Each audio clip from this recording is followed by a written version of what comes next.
بسم اللہ الرحمن الرحیم۔ اعوذ باللہ من الشیطان الرجیم، بسم اللہ الرحمن الرحیم، اللہم صلی علی محمد و آل محمد۔ مومنین کرام، جیسا کہ پوری دنیا میں اس وقت مہنگائی چھائی ہوئی ہے اور تمام لوگ اس وقت مہنگائی کا شکار ہیں، غربت عام ہو چکی ہے اور مہنگائی دن بدن بڑھ رہی ہے، بلکہ میں تو یہ کہوں گا کہ غریب دن بدن غریب تر ہو رہا ہے اور امیر دن بدن امیر تر ہوتا جا رہا ہے۔ یہ معاشی مسائل، یہ مالی مسائل آج کے دور کے نہیں ہیں، بلکہ ماضی سے یہ سلسلہ چلتا آ رہا ہے، اور ماضی میں عموماً لوگ ائمہ اہل بیت علیہ الصلوۃ والسلام کی خدمت میں حاضر ہوتے اور آ کر ائمہ اہل بیت علیہ الصلوۃ والسلام کے سامنے اپنی غربت کا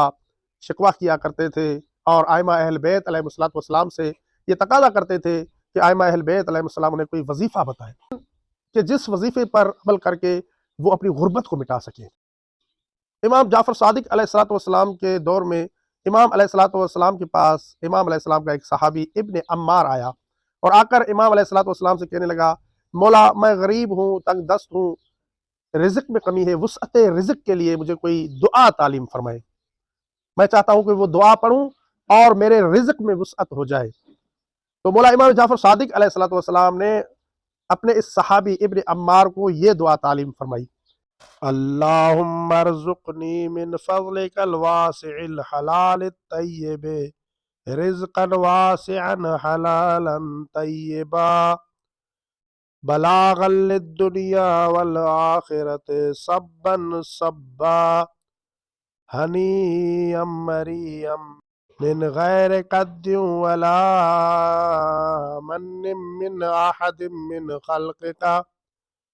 الا سعة من فضلک الواسع فإنك قلت واسأل الله من فضله فمن فضلك أسأل ومن عطيتك أسأل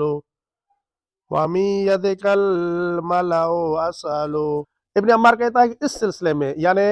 رزق کی فراوانی کے لیے، اس عمل سے بہتر میں نے عمل کہیں پہ بھی نہیں دیکھا۔ تو اس لیے جو مومنین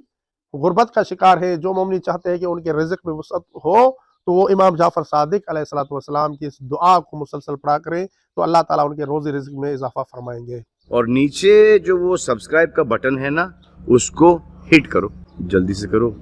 سبسکرائب۔